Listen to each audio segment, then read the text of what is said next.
Welcome to Basic Brewing Radio for Thursday, March 26th, 2009. I'm James Spencer. Here at Basic Brewing Radio, we're all about home brewing. Well, this week we travel to Bastrop, Texas, home of Chris Colby, editor of Brew Your Own magazine. Chris and I want to introduce you to a new experiment and invite you to take part. Conduct the experiment in your own home brewery, then send us your data. We'll publish the results here and in Brew Your Own. If you're new to home brewing and would like to get into the hobby for the first time, check out our website, basicbrewing.com, where you can find archives of our audio and video podcasts and our DVDs to walk you through basic and more advanced brewing techniques. And you can follow me on Twitter, my username, Basic Brewing, all one word. Also, you can find me on Facebook. My username there is Basic Brewing James. We also have a Basic Brewing Radio and Basic Brewing Video page on Facebook. If you become a fan of the show there, I'll be sending out occasional notices when we post a show, and such as that.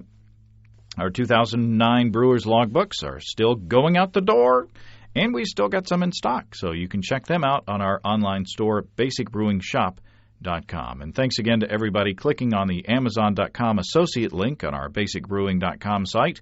Whenever you think of Amazon, think of us and click on our associate link first. It won't cost you any extra, and you'll be helping us bring you this show. We appreciate your support. First things first, there is some excellent news to share in the homebrew legislation update.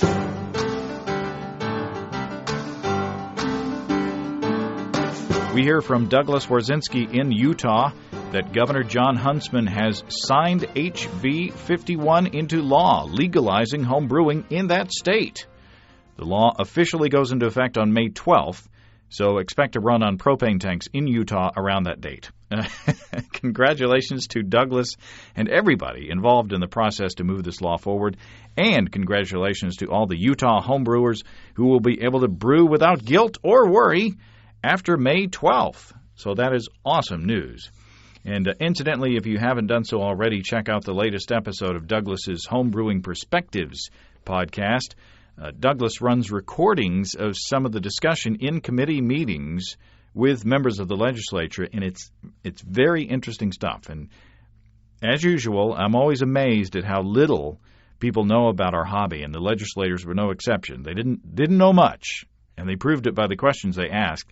And I was also very impressed by the patience of Gary Glass, the American Homebrewers Association president, and others who answered those questions, how patient they were in doing that and explaining our beloved hobby to the legislators, or to the legislators.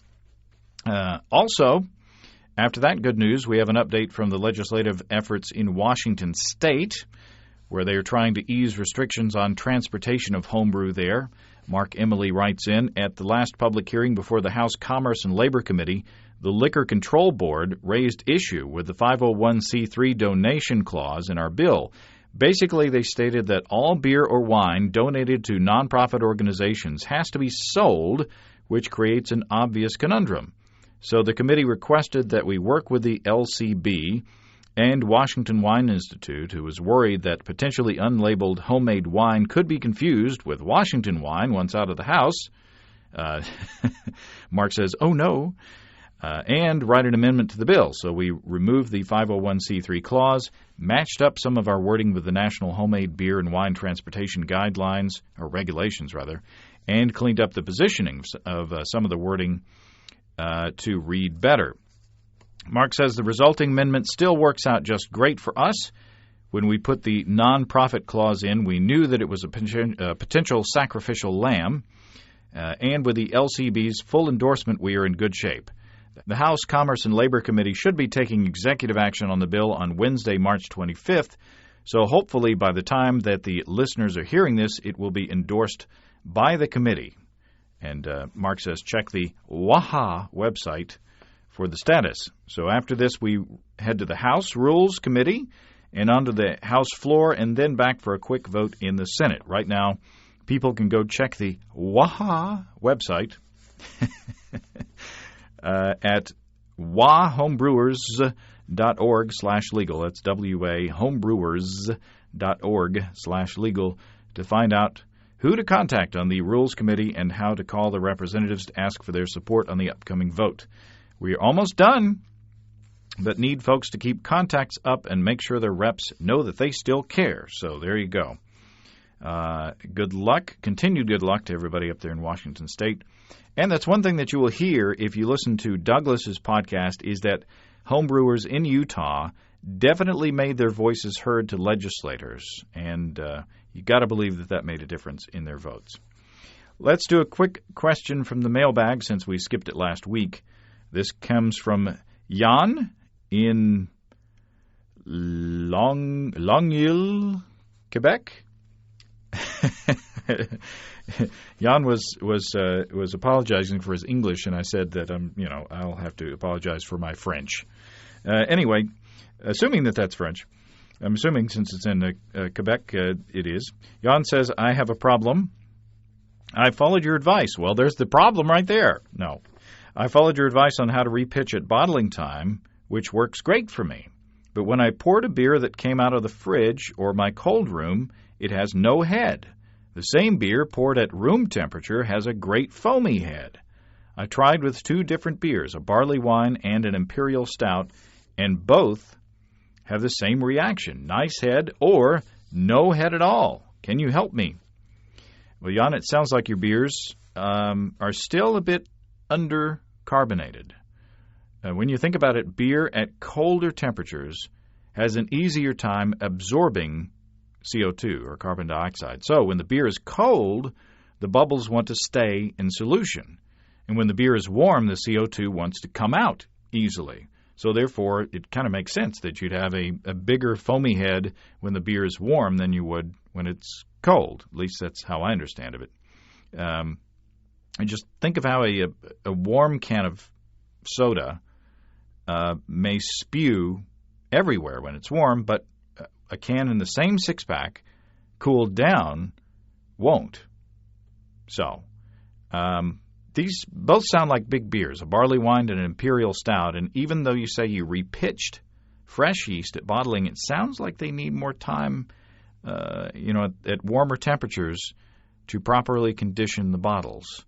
Yeast has a harder time working in higher alcohol conditions, even fresh yeast. So I'd advise letting the bottles warm back up to fermentation temperature, maybe rousing the yeast a bit at the same time, and then testing a bottle every now and then until they reach a higher level of carbonation, where they will give you the level of carbonation when they're cold that you expect.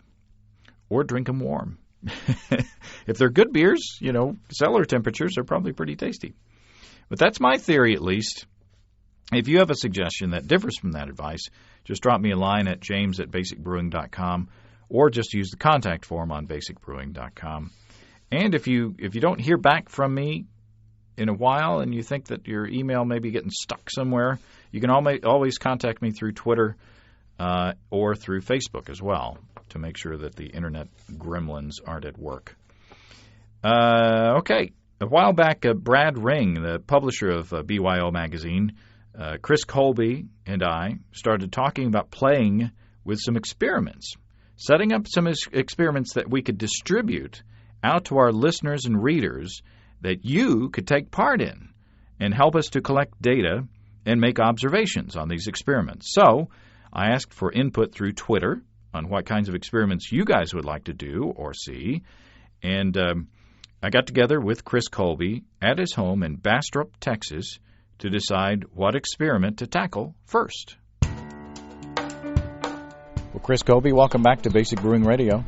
Thanks, James. Welcome to Bastrop. Yeah, we're sitting in your driveway looking at your container-grown hops here. Yep.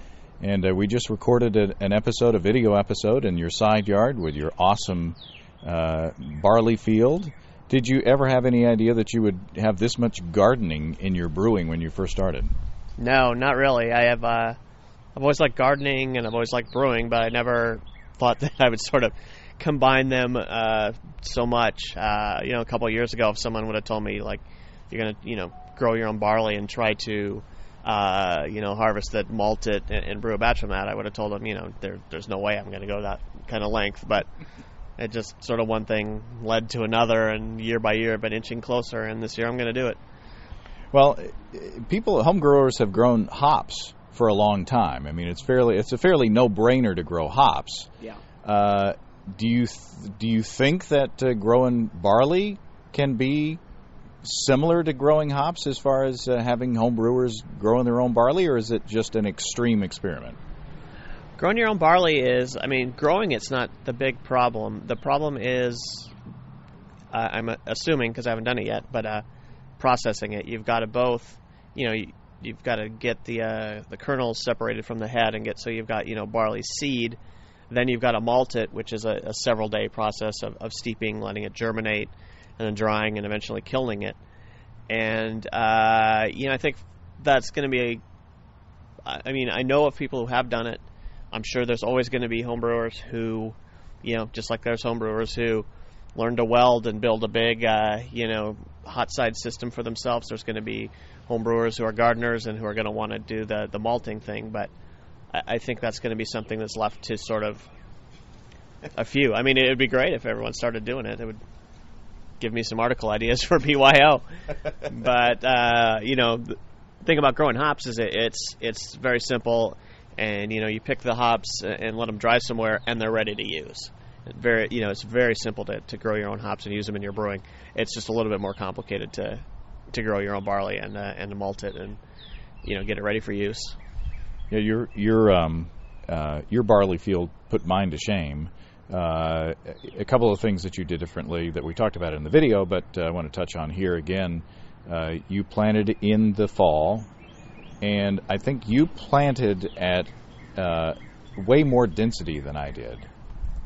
Yeah, I never planted this actually, there's the second time I planted this variety, and both times I've gone by just what was recommended in the seed catalog, and that seemed to work pretty well. I think next year I'm going to cut it back a little bit, slightly less dense. One thing about barley is that as it grows, at lower densities, the plants send out what are called tillers, which are just essentially secondary stalks that'll grow, an entire new head and tassel and all that. And so, for at least a little while along the spectrum of planting at lower and lower densities, the plants are going to compensate for that. And I think with just well-fertilized garden, I'll try it like that, because I think there's a few spots right now where I'm probably a little bit too dense because the plants seem pretty packed in, and the heads and the kernels seem a little bit smaller than, where it's growing in the areas where there's a little less density. So, I think that's going to be a learning curve over the next few years. Well, it's a fun thing to look at least. It's a beautiful side yard that you've got. So at least it looks pretty. We'll see. We'll see if it works. We're here to talk about a new thing that we're gonna try. And that is, we're always talking about experiments. We're always doing experiments. But we want to do an experiment and offer it out to our listeners and readers so that they can be involved in gathering data for this experiment. And I can't remember how we came up with the idea to do this. Can you? I don't recall, no, when we got this idea, but like you said, we've both done experiments. You do them on your podcast all the time, and we do, less often at BYO, but it's just a good idea, I think, because there's a lot of the sort of common wisdom that homebrewers have is really based on almost nothing. Somebody said something at one time, and it might make sense, or, it might, given that people follow it and their beers basically turn out, they think that that's the way to go. But there's just a lot of untested ideas in home brewing, and if we can get basic brewing listeners and BYO readers together to join us in doing some experiments, we can either confirm or deny some of these very common brewing questions, and hopefully help people brew better beer. So I came up with a few ideas. And what I decided to do was to go out to Twitter and ask the Twitter followers what they want to see, because oftentimes Twitter people come up with better ideas than I do. But so letting other people think for you is a much easier option than actually doing it yourself. I'm all for that. So we got really good response, and I want to go over some of the ones that we gathered that we're not going to start with, but can be good ones down the line. Mm-hmm. But just to kind of give an idea of the input that we got, like for instance, Joe from Folsom, California said, what about heat sticks versus propane for speed and efficiency? And that seems like it's an interesting question. Yeah, I mean, I think so. I'm not sure how many brewers use heat sticks, but if you're designing your own system and building your own, that might be a very good question. And that's another thing. One of the criterion that we have to look at in distributing this experiment to everybody out there who wants to do it is, does everybody have the stuff to do it? So not everybody has heat sticks and or propane to test it. It is a good experiment, but and one that I'd be interested in seeing, but not necessarily one for this purpose to distribute out to everybody. Sure. I mean, one thing in the experiments we pick in this series, we're going to want to try to pick experiments that a lot of different people can do, so we can benefit from the information gained from multiple people. So we're going to try to pick ones that are not so large scale that it's going to scare people off. Experiments that just about anybody can do, and hopefully we'll learn from the results of many different homebrewers doing it in parallel, rather than just a couple people doing it. And some of the other ones, like this is one that I would like to see as well. Mike Lozano, who you've heard on the show, asks, is either gypsum or Irish moss necessary? So, I mean, that's something that, especially Irish moss, everybody tosses some Irish moss or some Horrelflock in their beers, but, is it really necessary? That seems like a good one to me.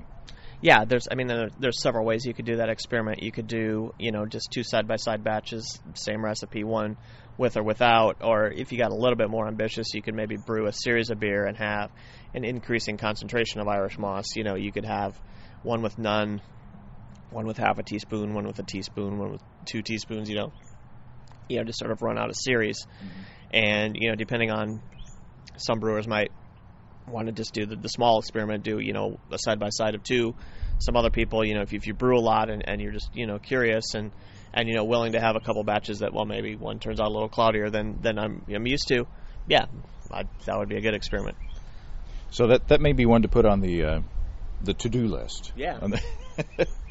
Dan from Buffalo, New York, asks, what about hot side aeration? Is that, and we've done that experiment, and you've tasted that experiment, right? And we discovered that there may be something to that on the homebrew scale, but over time we discovered that kind of conditions out through that. But it would, again, this would be another excellent experiment to distribute out there. Maybe a little more difficult as far as the specifications of designing the experiment so that it is, kind of uniform throughout the whole data field there. Yeah, in a hot side aeration experiment, you've got a couple things to consider. Is that most homebrewers have no way of really, including myself, would have no way of really measuring how much oxygen, exposure you're getting on the hot side. And of course there's multiple times where on the hot side where you could be aerating the batch, from mash abuse, as they say, to during sparging and collecting your wort, to even just cooling it down too slow and exposing your wort to oxygen at that time. So you'd really, it's a good experiment, but that you'd have to think. Not that this would rule it out from being done, but you'd have to think pretty carefully about how you wanted to set the experiment up, and then you'd have to think fairly carefully about how you would want to judge it, because the aeration, even theoretically, aeration has different effects at different times, and like you say, the results of your experiment show that it partially conditioned out, so you'd want to, ideally you'd want to taste the beers with a hot side or not at several different times, maybe when they're young, when they're old, and you might also need people with reasonably acute palates to be able to tell the difference. Sometimes, good experiment, but it might be just a lot of variables to work in there. Yeah. At least for our first try. Right. We're going to take a small step. Brett from Lakeville, Minnesota. Polyclar, or is it Polyclear? I can't read. I can't read my writing. It's a fining agent. Polyclar and its effect on hop, aroma, and flavor. And you could also do gelatin. You could also do any of the fining agents. If you clarify a beer, a hoppy beer, does it affect the hop aroma and flavor? That seems like a good one as well. Sure. And this would follow along, the same lines as the Irish moss experiment. You could do it either as a, polyclar versus not, and see if you could taste the difference. But you could also do it with increasing concentrations of polyclar and seeing, what level, at what level does it start to actually work as a clarifier, and what level does it start to knock out hops. And then again with all the other ones, it's a nice experiment, but it's the sort of thing that, the more you think about it, the more you'd want to do. Well, let's do a series of polyclar, let's do a series of gelatin, and it pretty soon becomes an experiment that, while it's great, nobody's going to take the time to do it. Yeah. So, maybe one thing I think we're hoping to find out when we do this first experiment that we picked, which should be something eminently doable. If we get a lot of enthusiastic responses, then it's certainly time to think about maybe undertaking some more ambitious experiments. Mm-hmm. And certainly, if we find some homebrew clubs who are willing to do this, whereas one brewer might not be willing to do all this stuff, if a club could get together and brew every weekend, and do some stuff, you could really start getting some serious science done, and plus a lot of beer to drink to congratulate yourself with after the science is done. Yeah, as long as you didn't do too much to ruin the beer in the experiment, so you don't have a lot of bad beer. Jerry, who goes by Field Point Brew on Twitter, says, what about, does squeezing the grain bag really release tannins? And that's one that's a very, very common practice, or very, very common thing to tell, especially beginning brewers. Don't squeeze the grain bag, because you'll be squeezing tannins out of the grain. Is that actually a useful piece of advice, or is that just being too careful? And that seems to be a fairly easy way, or easy method to test. That seems like a very doable one. That's a two-batch experiment. One you don't squeeze the grain bag, the other you do.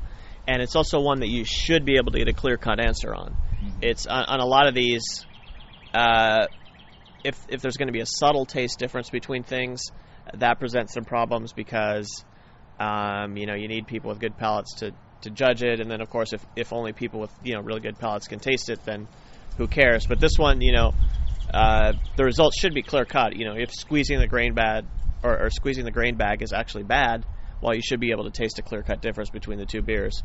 And, that seems like two batches of beer to do it, a very clear-cut way of testing your hypothesis. That seems like a good one that we can run, try sometime.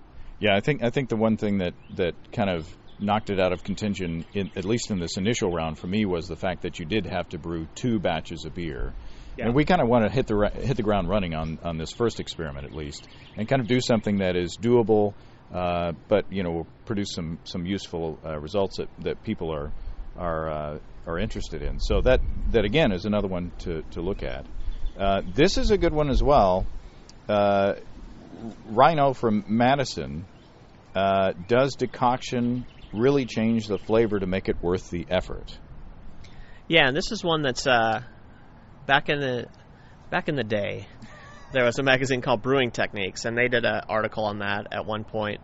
And then later, didn't Zymergy didn't Denny Kahn organize one? And that's one of these things where it seems like people are always asking the question and even doing the experiment, but you never hear the answer, or at least people don't want to listen to the answer, Like people who are just diehard decoction mashers say, oh yeah, it's better, end of story, and people who are not so into it say, it's easy to do a single decoction mash and just add a little more Munich. And I don't know, we've never, that I've seen like a good answer to it. And I don't, I would be more interested in doing experiments where we do something, it's done, and you get a clear answer rather than just throwing more data on the pile that people are going to respond to in the same exact way that they've responded to it in the past. I mean, that's just my, this could be a really good experiment for an individual person to do. If you really wanted to know, for you, does decoction mashing make a difference? Yeah, try it yourself and see. But there's sort of, given the idea that you're trying to taste which is better, that enters a very subjective realm, and your preconceived notions on what's better, or do you identify with one of the hypotheses beforehand, seems to throw a loop into it, at least as far as the testing that's been done on it in the homebrew community to this point. Yeah, I guess you could say you could make perfectly good beers doing both of those methods, and not this is, doing it one way or the other would not necessarily create a defect in the beer.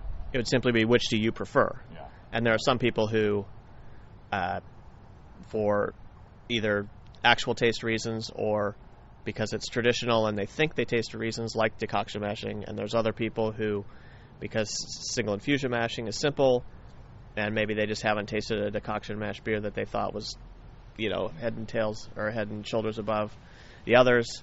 There's just a lot of room for ambiguity in there, because anytime you try to test a hypothesis and say which of something is better, and you don't have a really, really tight definition of what you mean by better, two people can disagree. There can be, you can give two people, a Guinness and a Murphy's, both different versions of dry stout, and say, which do you like?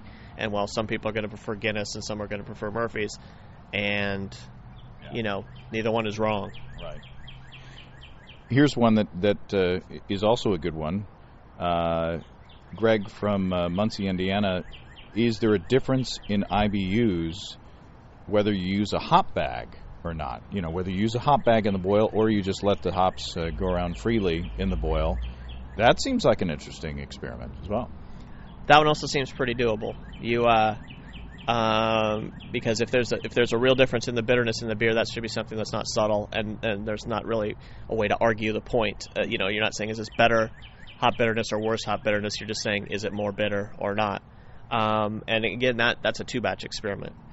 You don't have to do a whole series of, you can't 3/4 bag hops, or I guess you could have some of them floating and some of them not, but you wouldn't do that. Yeah. So that's 2 batches. You've got a really defined question that you should, anyone, you wouldn't really need to have that acute of a palate, because you're in theory at least, it cuts hop bitterness by I forget what the numbers they say are, but by 10 or 20%, and you should be able to taste that.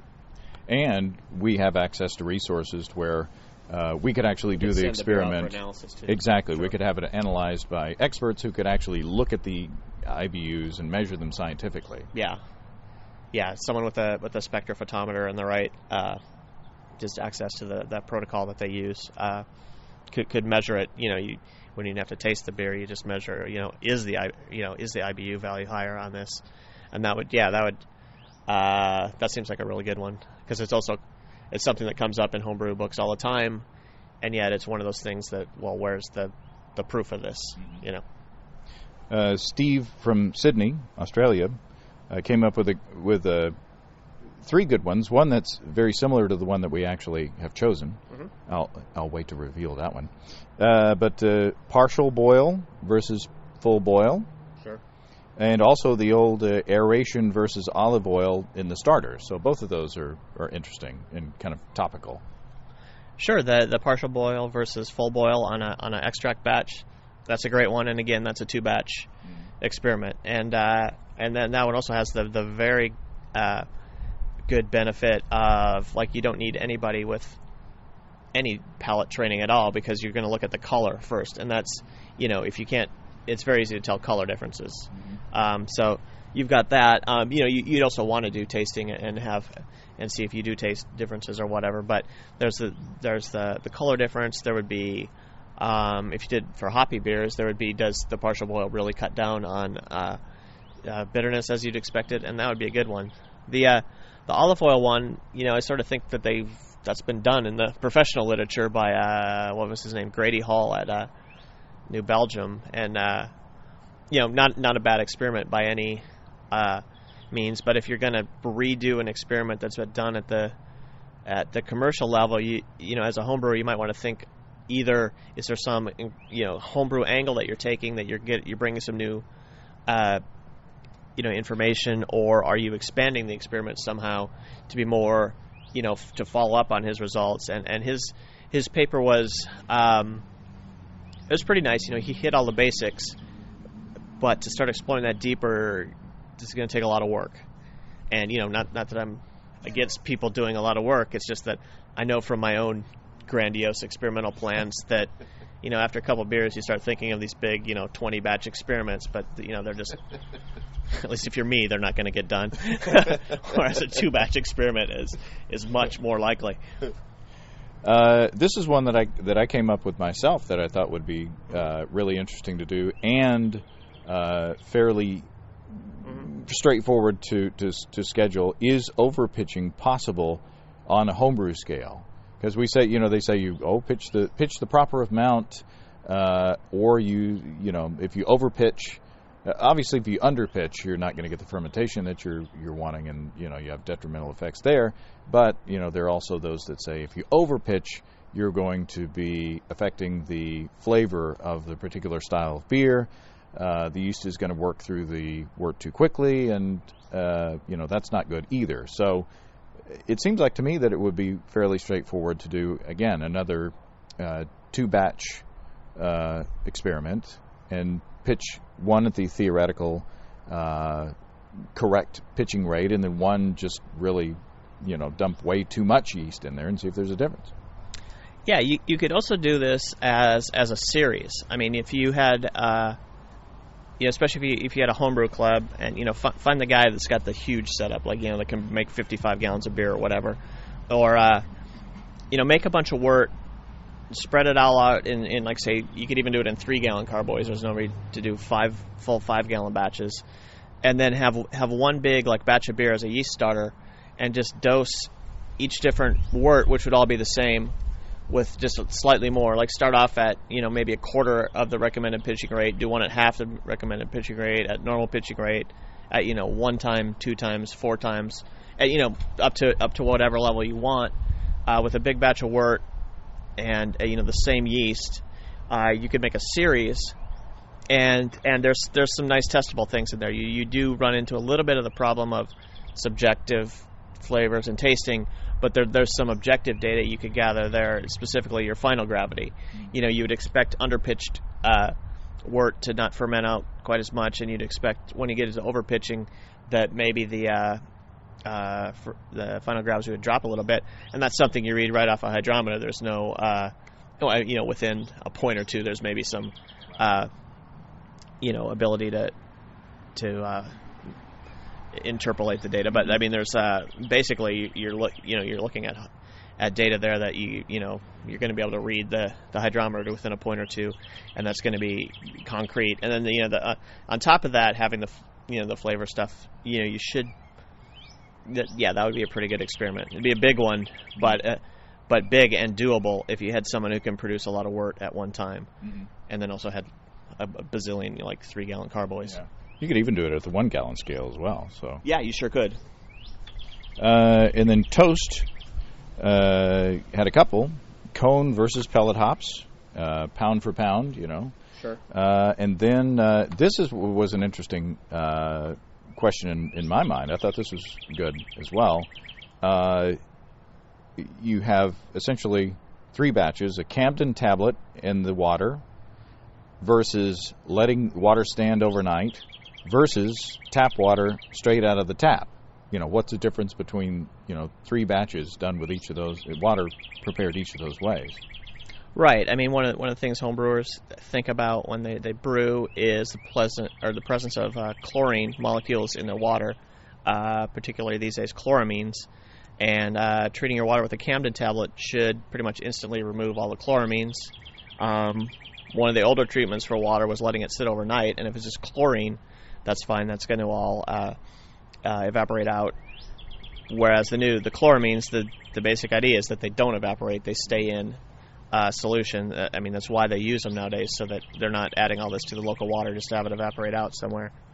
And I forget what. Just straight, where you haven't made any attempt to alter the tap water. And I mean, you could also throw carbon filtering in there, and that's a pretty good one. If there's a big difference between that, if you brew the same beer 3 or 4 different ways and do 3 or 4 different treatments for chlorine, if treating for chlorine is really worth it, you should see a difference in your somewhere in that experimental.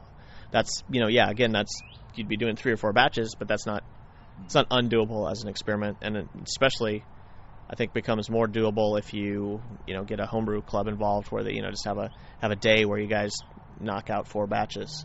Yeah. But the and there were others that were good as well. Those were kind of our favorites. And I appreciate greatly everybody who took the time to participate in twittering those responses. But the one that we decided that would be the best, at least for this first stab at it, was a test of how long can the beer stay in the primary. I mean, when I first started brewing, years ago, the rule was 1 week in the primary fermenter, and you got to get it off of there. You're going to start getting off flavors from the yeast. Well, you find that that's not necessarily true. My rule is 2 weeks on the primary yeast, and then I get it off there, and usually just bottle it if it's a moderate gravity beer. But the question is, how long can the beer actually stay on the primary yeast without, seeing those effects? Yeah, this is a question that comes up on the homebrewing forums all the time, and I think it mainly stems from Dave Miller's book. Remember his book? I forget what it was called. Yeah, Dave Miller's Homebrewing Guide or something like that. Yeah. But he wrote a lot about autolysis, where if your beer sits on the yeast dies and makes these rubbery, cruddy flavors in your beer.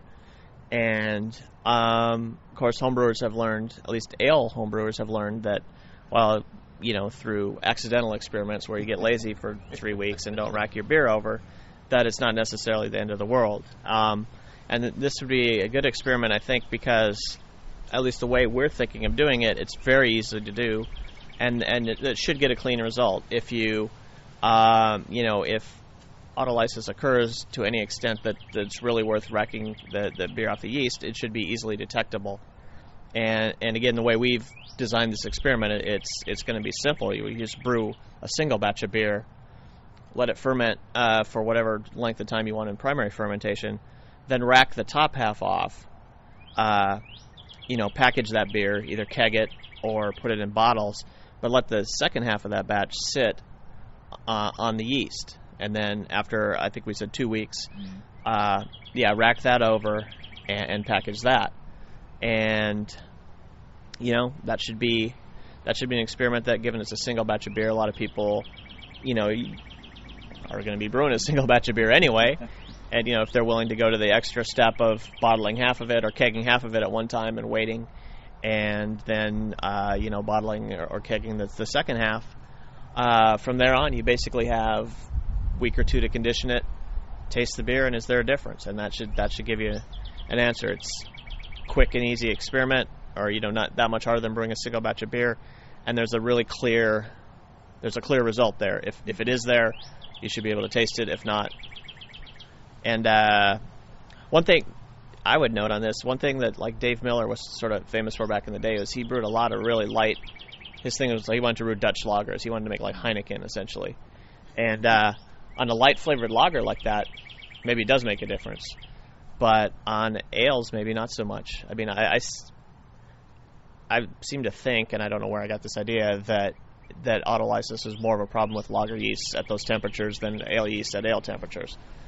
And I don't know And maybe that's a question that we could answer too, because if people brew different kinds of beer, some ales, some lagers for the experiment, maybe we'd find out there's a difference. Yeah, that was one question that I asked you is, do we want to put a standardized recipe out there for people to brew, like a pale ale or something like that? And your answer was, no, maybe they don't like that style of beer. Maybe they don't want to brew that style of beer. Maybe they don't have the ingredients, at that time to brew that style of beer. So if we put this out to the brewing community, whatever you're brewing, let's just gather data from all of that set and see if there is a difference across the wide spectrum of ingredients or of recipes. Yeah, there's pluses or minuses to any way you design the experiment. A plus to having everyone brew the same recipe, well, it'd be all the same, and you can make comparisons, hopefully, between that. But on the second hand, I think we'd reduce the amount of people who wanted to do it, and I also think we could possibly gain some data if some people are making Scottish ales, if some people are making stouts, if some people are making pale ales, and maybe some people are making a lager that a normal gravity lager that they can push through pretty quickly.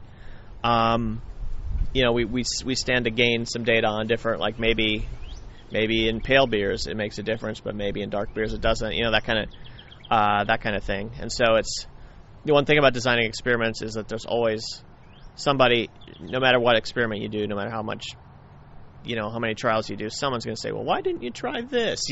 It's easy to tack on things to do an experiment, to do one more twist. But in this case, I think we got a clear objective and an easy way to test it. The taste testing should be, it doesn't rely on your personal opinion of everything. It should be, can you tell the difference between these two? Secondarily, is one better than the other is a good question, but can you taste the difference between these two is the primary question. And yeah, I think just letting people brew their own beers is going to be better, because also people are, especially if they're brewing a beer that they've brewed over and over, they're going to know what the flavor is supposed to be, and they're going to be able to maybe pick out, if there is a flavor difference between the two a little bit easier. So the essential question is, does 2 weeks extra time on the primary yeast make a difference in the taste of the beer? Right. Yeah. Can you? Because that's the question people always ask is like, oh, I've been busy at work and haven't been able to rack my pale ale. Is this going to make a difference? And the answers you get are ranging from yes to no to maybe. And doing the experiment should be able to tell. I mean, there's one thing. A lot of people who say no, it may be based on them having let a batch go for a couple weeks and they rack it over and keg it and it tastes fine, but maybe it would have tasted better had they. You can't, without the comparison, you don't know. And I think this should be, I keep repeating this over and over because I've had three homebrews already today, but it should be an experiment that's easy to do, clear-cut answer that you're looking for, and a pretty unequivocal way of answering. Even though it's tasting, which is subjective, you're tasting for a very specific thing. Can you taste a difference? And that's something that almost anyone should be able to do. So here's what we're going to do. And if you have suggestions of what we should call this series of experiments, that would be helpful as well, because we were trying to think, this is kind of like, the hive mind, throwing experiments out to the hive mind, or we talked about, this is kind of like SETI at home, where you could download data looking for extraterrestrial life on your computer, and it's kind of distributed across the network, and you gather. But we've been, eating grilled chicken and drinking beer and not thinking about the name of the experiment. So if you want to come up with a clever name for the experiment, you can submit that as well. But here's the thing. The deadline will be May 15th. Right? That's a date that we thought about. That's like 7 weeks from now. Right. So that should be enough time for people to do it. Sure.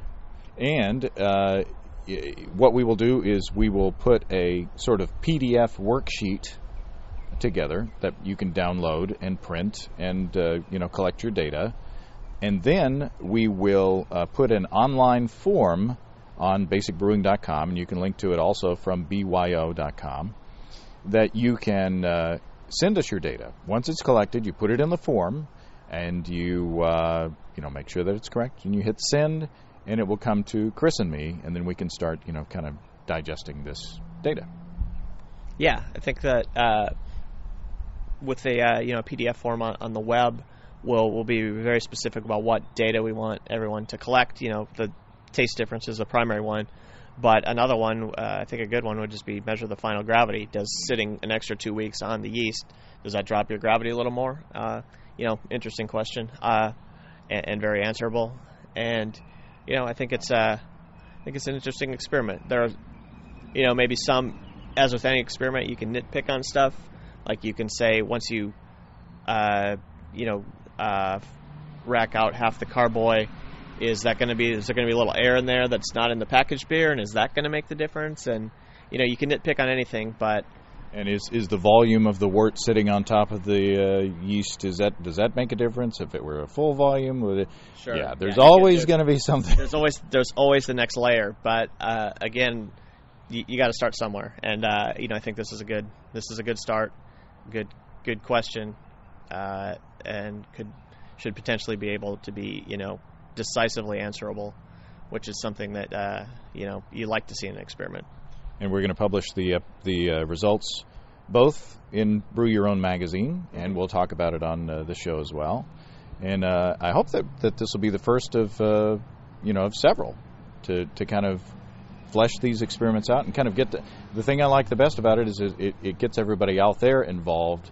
And it seems like to me that getting input from the community is always a good thing. Mm-hmm. The thing I like about it is we're asking basic brewing listeners and BYO readers to think up the name of our series, then do our experiments for us. Then we take the credit for it. Hey, could we get someone to write the article for us as well? If you could write up the article for us as well, that would be a big help. Plus, send us your beers to drink. And, that's really all we're asking. And prepackaged food as well. Yeah. And cash. Yeah. Oh, well, my beer is empty, so... Hey, can I mention my hop experiment? Oh, please do. Yeah, if you're a southern hop grower and are interested in another experiment, take a look at my blog at BYO.com, and I'm going to have an experiment for those of us who grow hops in the Deep South, looking at is there a way to grow better quality hops by manipulating when they come, when they mature. And I'll... I was going to make a cheap joke there, but reworded that in mid-sentence. All right, Chris. Well, this has just been a whole lot of fun, and thanks to you and Jennifer for having my buddy Kelly and me. I mention Kelly's name every show, but he never listens, so he doesn't hear it. So say hi, Kelly. Hi. Well, say hi, Jennifer. Hi. Okay. Studio audience this time. Yeah, we got the peanut gallery. All right. Well, let's shut this down before we get too goofy, and then let's get some more beer and be goofy off the thing. Sounds good. Thanks, Chris. Thanks for having me. Well, thanks again to Chris and Jennifer Colby for a wonderful afternoon. Chris grills a mean chicken, and Jennifer can do some wonderful things to broccoli and potatoes. So it was a fine lunch. And the beer was good as well. And I have to give a shout out to D-Link from Cleveland, who actually came up with the selected experiment idea of the leaving the beer on the yeast, and to Nicholas in West Haven, Connecticut, for coming up with the over-pitching idea that we talked about. Somehow left you guys out when I was talking about those ideas, and I didn't realize it until I went back and listened to the interview. So I appreciate that. So I hope by the end of this week, I hope to have the PDF worksheet up at least on basicbrewingradio.com, ready to download for you guys to start working on. In the meantime, brew up a batch of beer, or you can use one that's already in the primary fermenter. Just take good notes of the gravity of when you rack it the first time, and then the gravity of when you rack it the second time, and tasting notes and all that. And I'll give you a reminder next week of the experiment. So once again, the experiment: will leaving beer in the primary fermenter on the primary yeast for 2 additional weeks, will that affect the beer, both the gravity and the taste? So I appreciate your support and help in advance. Should be fun to see all the input from you guys. And by the way, if you click on the BYO ad, the Brew Your Own magazine ad on basicbrewing.com, you will be helping to support this podcast if you choose to subscribe, and you'll get a free issue of the magazine to check it out. All right. Let me look. Yes, I think that's it. Remember, we've got the Brewer's Logbook and our new Basic Winemaking Introduction to Wine Kits DVD out there on our online store. And as usual, if you have questions, show suggestions, or just want to say howdy, write to james@basicbrewing.com, or just fill out the contact form on basicbrewing.com. And please don't forget to tell us where you're from. And don't forget to check your email address to make sure that I can get back to you. And you can check out our DVDs while you're on our site. We have our Introduction to Extract Home Brewing, our Stepping into All-Grain DVD, and Low-Tech Lagering and Decoction Mashing as well. And we got combo deals on there for you, and we got shirts as well. And you can see a listing of the fine folks across the country who sell our DVDs on basicbrewing.com. And if there isn't a vendor in your area, you can order it online from us in our online shop at basicbrewingshop.com, and I'll send it out to you myself. Thanks to everybody who's continued to click on our Amazon.com link. We appreciate the support there. Our featured products this week that were purchased through the link are TV Ears 2.3 megahertz system, wireless headphones, complete system, and Sanding Belt 4-inch by 36-inch 240 grit 5-pack, new.